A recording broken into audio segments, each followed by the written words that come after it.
Profesor, me një barazim 0-0 në transfert në Shkodër, besoj se largon Ignacio nga Shkodra. Me që do lloj rezultati nga Shkodër largohesh gjithmonë Ignacio, sepse në Shkodër luhet futboll. Prandaj edhe ndeshjet tona me Shkodrën bëhen më të bukura, sepse edhe Shkodra kërkon një futboll të hapur, edhe ne kërkojmë një futboll të hapur dhe në këtë moment prodhohet spektakël. Sigurisht që duke parë që specifika e kupës është me eliminim, ndoshta ka një farë ndrydhje, sepse ke vetëm 2 ndeshje mundësi që të vazhdosh më tej, por që gjithsesi është na vjen mirë që edhe sot, sidomos pjesën e parë, prodhuam një futboll goxha të mirë, që mundet edhe të kishim shënuar, por që një barazim në Shkodër nuk është rezultat i keq. Ju thoni duhet futboll por as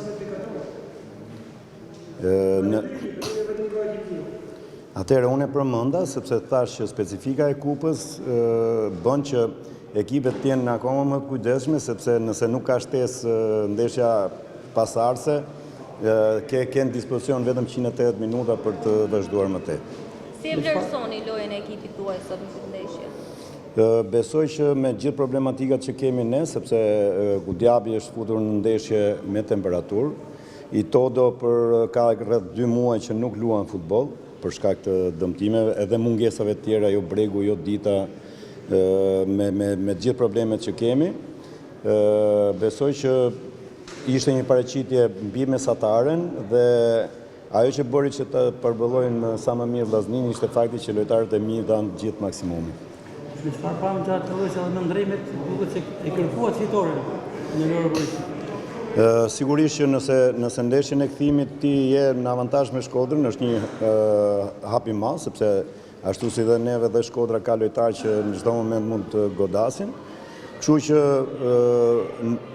pak më të kujdesshëm, por që edhe ne edhe Shkodra kërkoi që të shkonte drejt fitores, pavarësisht se patëm një farë ekuilibri më mbrapa, pak më të mirë për atë që unë thash edhe pak më sipër. Çfarë duhet përmirësoni që të ketë një fitore në ndeshjen e radhës? Nëse presim të na ngrihen sepse ka shumë lojtarë që me gjithmonë kanë ardhur mbas dëmtimeve, por që nuk e kanë formën e tyre të duhur. Kjo pa vurë sot tek i Todo, që është goleshënuesi i jon, apo një nga 3 goleshënuesët tonë, sepse edhe Zabërgja dhe Devi janë aty afër. Sot me mungesë të shumë lojrave, nuk ishte në gjendjen e tij më të mirë, sepse në atë pak minuta sa u fut, nuk bëri atë që ai bën gjithmonë.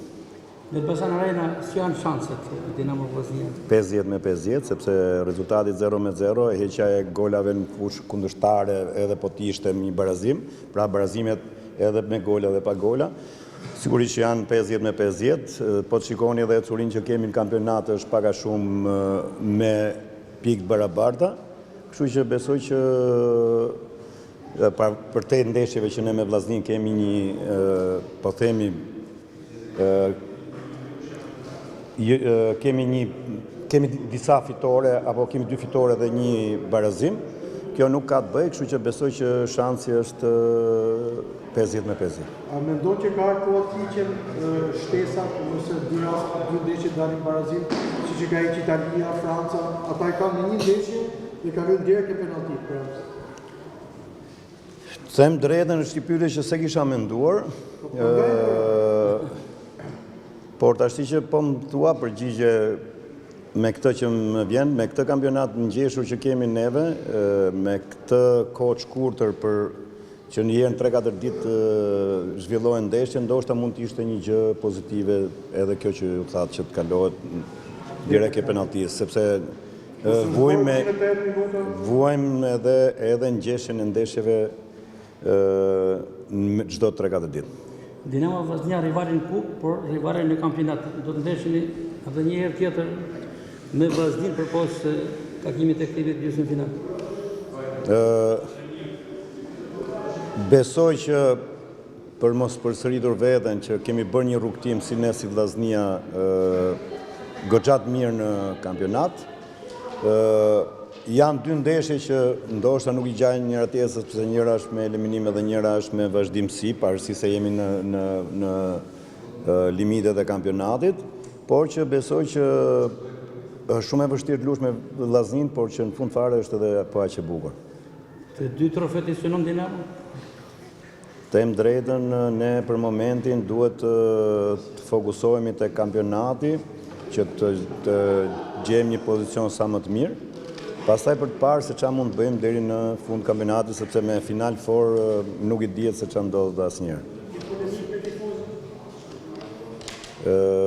Nuk kemi pasur, janë gjëra që janë të zakonshme, nëse në njëri hedh një fjalë në tribunë, sigurisht që nuk mund të aprishi atë ambient që Shkodra të krijon për me luajtur futboll. Faleminderit. Faleminderit.